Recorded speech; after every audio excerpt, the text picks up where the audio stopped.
Using a cycle lane around what looked like a rather large obstacle.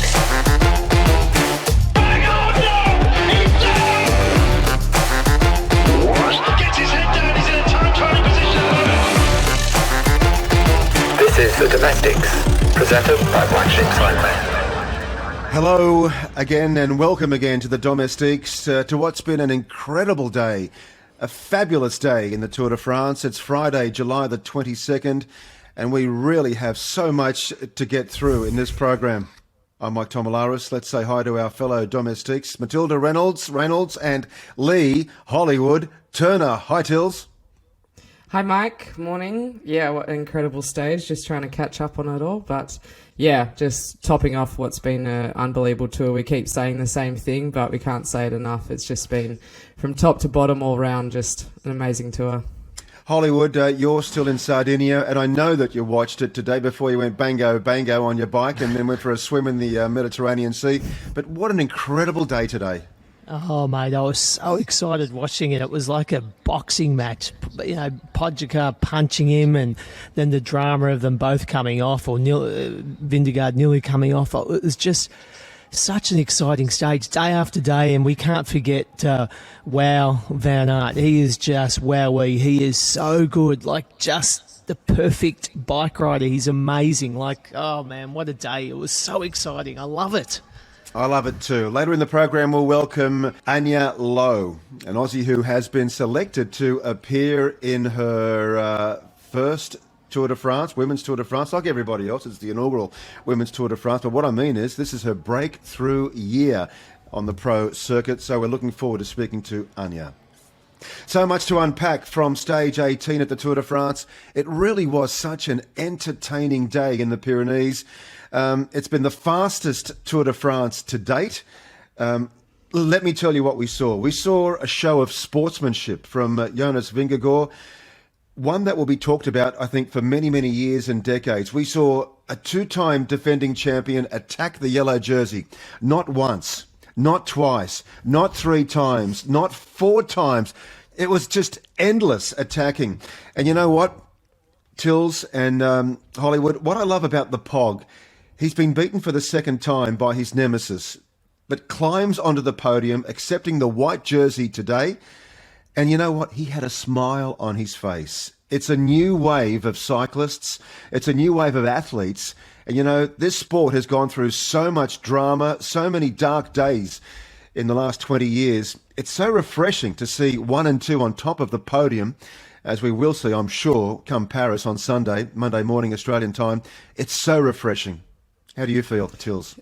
Yeah, it's just this beautiful era that's coming through in cycling. I think we spoke to Pat Jonker a few episodes ago, which you can catch, but he really talked about how the riders back in his day and the GCs, they had to come from these troubled backgrounds and they were always so angry, like the leader of the US Postal. And, you know, that was a shit on our skirt that you just couldn't get off.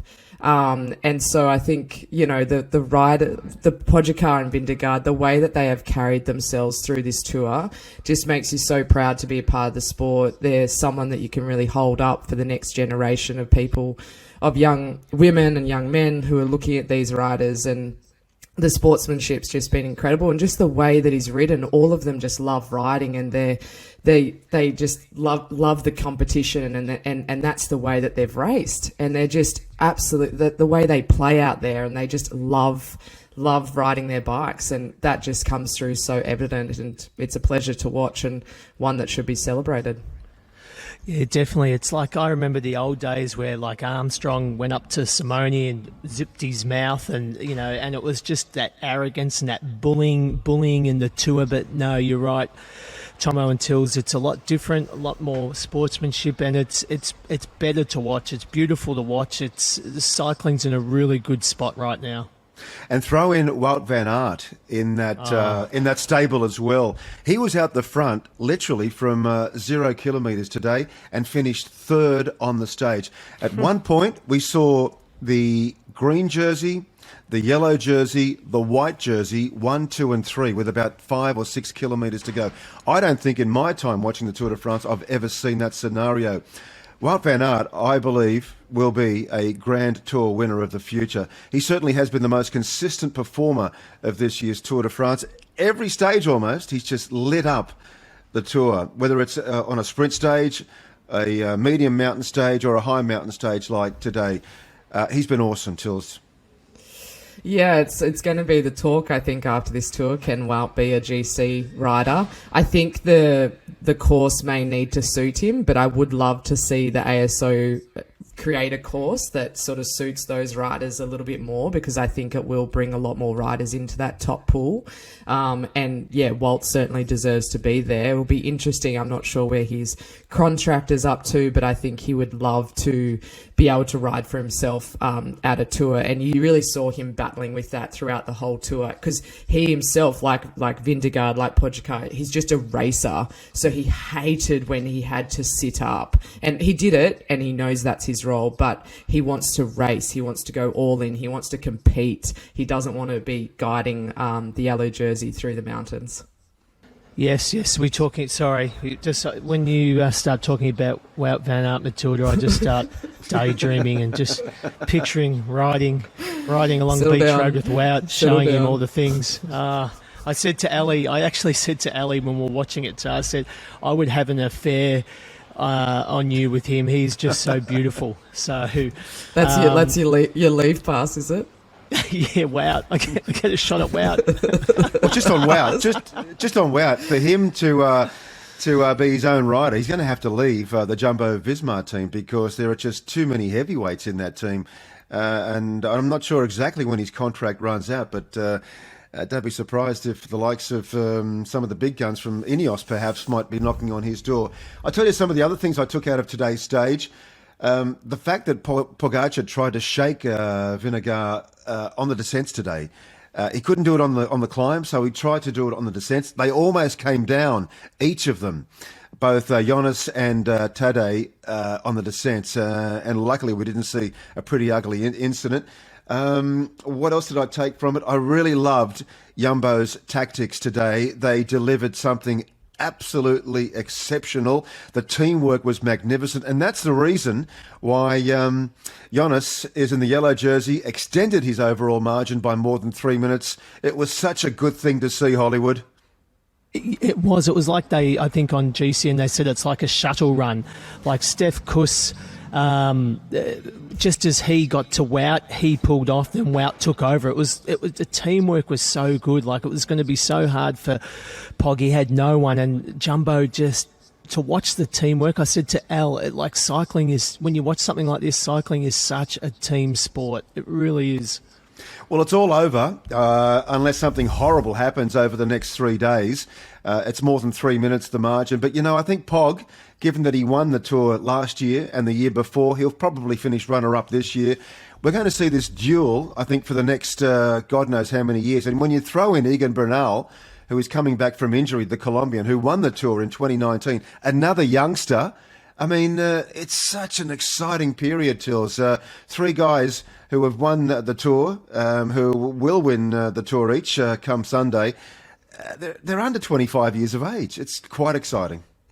Yeah, this was really also meant to be Ineos's week. Everyone was saying Ineos is gonna, they're gonna really come to the fore this third week, but they haven't been able to. And sometimes there's nothing you can do about it with who you're up against in the competition. But also, every one of their best performances we've seen has been off the back of when they've ripped up the rule book and burnt it and thrown it out. They've raced it in a way that no one expected, and I think a lot of teams are going to have to relook at how they race to be able to match just the racing that's going on and the unpredictability of it all. Yeah.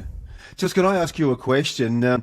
Jonas in the yellow jersey was on the wheel of Pogačar virtually for the entire second half of the Tour. And I just want to ask you, how disconcerting do you think that might be for the Pog when you've got somebody on your wheel for several hundred, probably thousands of kilometres? You try to shake him and nothing works. Oh, it is little cracks, like tiny little cracks that can go either way. So and Pog did the right thing. He did receive some criticism for always attacking, but that's his style. His biggest strength as a rider is his ability to recover. He does it better than the testing shows he does it better than anyone in the peloton. And so he had to do what he could. He wasn't just going to ride on and try to put it all in the last 3Ks, and in the hope that each one of those little attacks might crack him. But in the end, Vindegaard was too calm, and I think the biggest thing is once you have that yellow jersey on, it's going to take an enormous amount for someone to rip it off. Yeah, it's like having dinner by yourself and then you've got somebody looking over your shoulder and watching you eat every bite. I'd hate it. I'd hate it, Hollywood.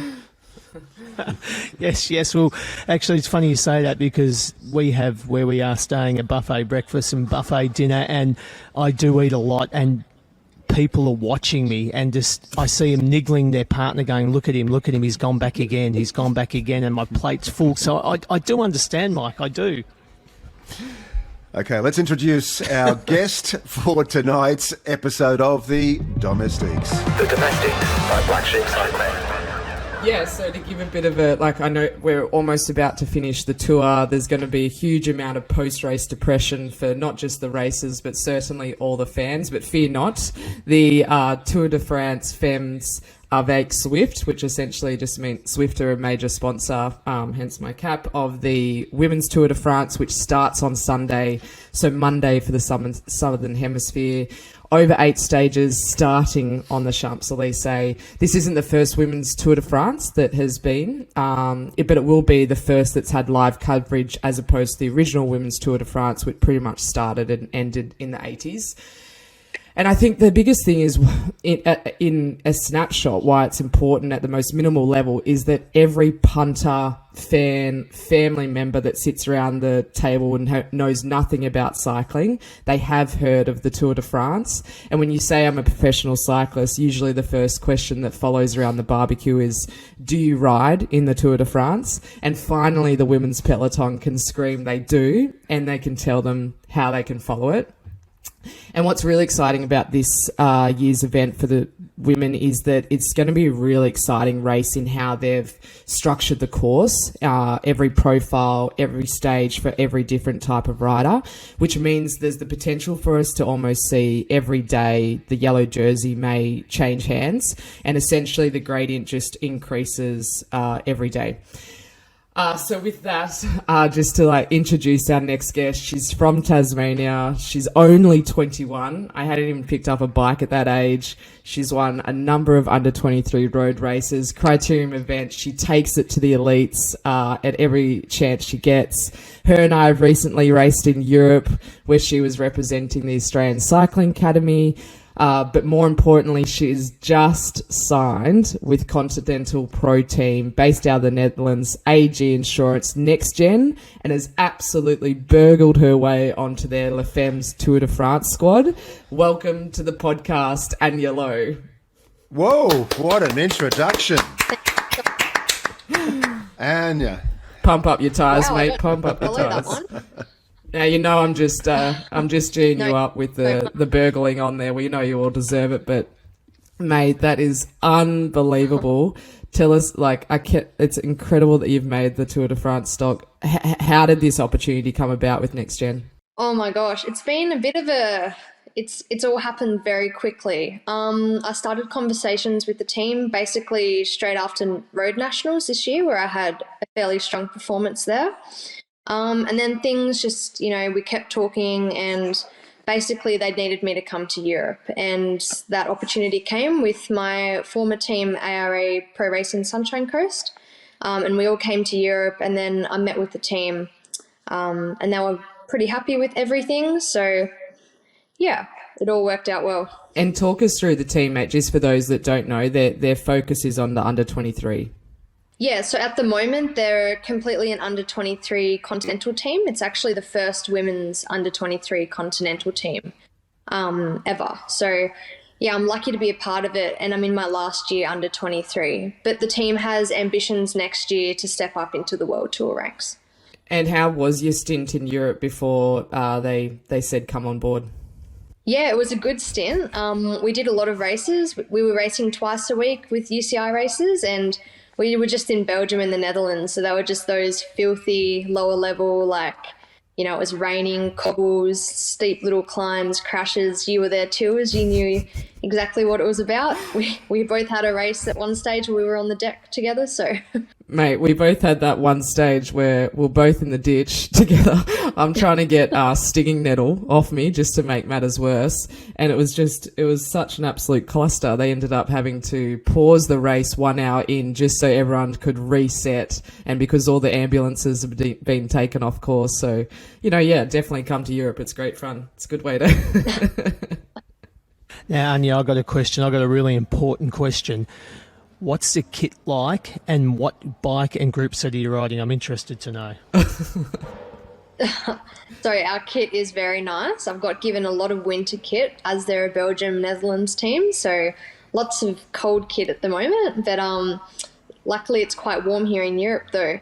But the bikes that we're riding are the Pinarello Dogma Fs, which are absolutely pristine with the Shimano group set. Yeah. Anya, I've got a question. I just want to ask you, do you have to pinch yourself? This is your first year. This is your breakthrough year on the pro circuit. What were you doing last year or the year before, firstly? And secondly, when you're up against the likes of Marianne Vos and the other big names from the Netherlands, Annemieke van Vleuten, etc., what goes through your mind?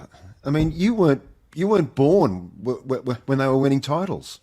Yeah, I guess it's going to be my first experience at a race of this level. So, yeah, I'm not actually 100% sure what to expect, but what I do know is that I will have a role to do with my new team. And we are a very young team, but we're also very professional. So I'll have a very specific role to play in each stage, and I'll just try and do that to the best of my ability.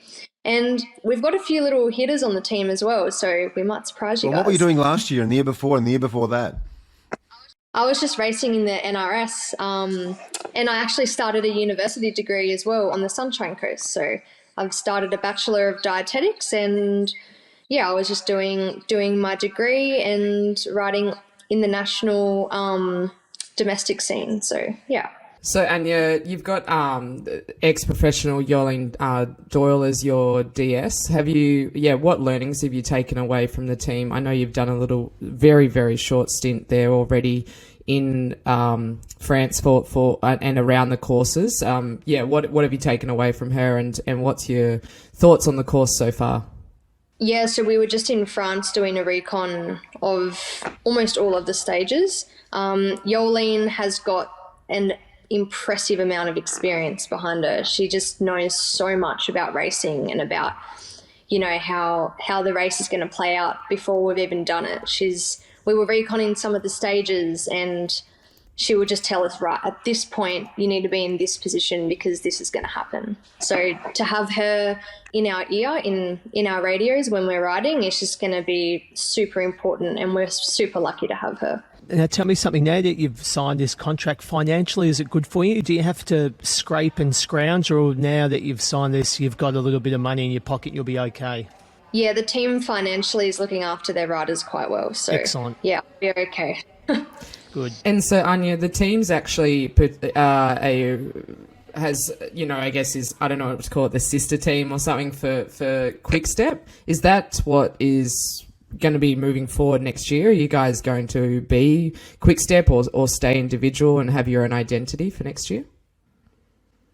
Yes, at the moment you're right, we're the sister team of Quick-Step, and then next year I think the team has ambitions to step forward and maybe join the Men's World Tour squad, but nothing's confirmed yet, I don't think. So yeah, we'll have to wait and see. Anya, can I ask you, what's the vibe among the women from other teams about the Women's Tour de France? Do you sort of look over or talk to each other and say, look, we've finally arrived? Is that the feeling? Yeah, that key word, finally, I think is what everyone is saying in every sentence. We finally get our own tour. And yeah, the fact that I get to be part of the first one I feel so lucky. But the women's peloton is just so ready for this to happen. Yeah, it's just beyond the time of which, the women's tour is going to start. What makes you say that? Oh, just the way that people have been racing the Giro in the past, I think. And yeah, everyone is just so ready just they want to have their own tour and they want to race it and, win the yellow jersey. It's just everyone's super ready for it. So, mate, what will be? I sound like I'm interviewing for you for a job, but what will be success for you for this tour? And I think I know you'll be balancing both personal and team goals with that as well. These 8 stages that I'm about to do is going to be the hardest thing I reckon I've ever done in my life. So my number one goal is to finish the tour and then, of course, help my teammates get a result. There's the white jersey up for grabs as well, and probably not me, but one of my teammates is looking pretty strong to hold that for a few days. So we're going to go all in and try and achieve that goal. It's going to be great to see the women wearing the jerseys that the men have traditionally worn for over 100 years. To have it on the women's shoulders is going to be absolutely fresh, brilliant, and about time. I'm so looking forward to it. Yeah, it's going to be awesome. Everyone's Can you looking just, forward. when you roll down that Champs-Elysees, can you just pinch yourself for me? Mate, you must be trying to envision what that's going to look like. Like, it's just incredible. From Beach Road to Champs-Elysees, a pretty good transition. Yeah, from the morning 5 a.m. bunchies to the Champs-Elysees. It's going to be unreal. Yeah. So, Anya, what's the plan after these 8 days? Where do you go then with the team, and where will you be based out of? So I'll be based out of Girona in Spain. There's quite a few Aussies there, so it seemed like a good fit to head there, and it's almost like the Australia away from Australia. So yeah, and then the team's got a few other World Tour races. I think Tour of Scandinavia is another long one coming up. I'm not sure yet if I'll be on the roster for that, but then there's a few other one-day races and tours around September and October as well. So yeah, we'll have to wait and find out what happens after the tour. Anya, I've got a rider. She looks in her sort of 20s, but she's sort of mid-30s. She's a very good rider. She's a back-to-back Melbourne to Warrnambool winner, multiple North Road stage winner. Is there any chance you can try and help her burgle her way into the World Tour? Shout out, Turner. Put in many, many good words as I... I'm going to have to start a petition to get her in. She deserves it. She's hungry. She wants it. Let's get her in. Settle down. Yeah. Now, mate, talk to us about the under-23. You've been within this category for a long time, but for such a period of time, particularly for the women, it has had no focus. You've sort of always been lumped in with the elites and fighting your way through. That's starting to shift a little bit. We just had the announcement that the Tour de l'Avenir, an under-23 competition, has announced a women's, which was pretty much pushed and supported by Black Sheep to get across the line.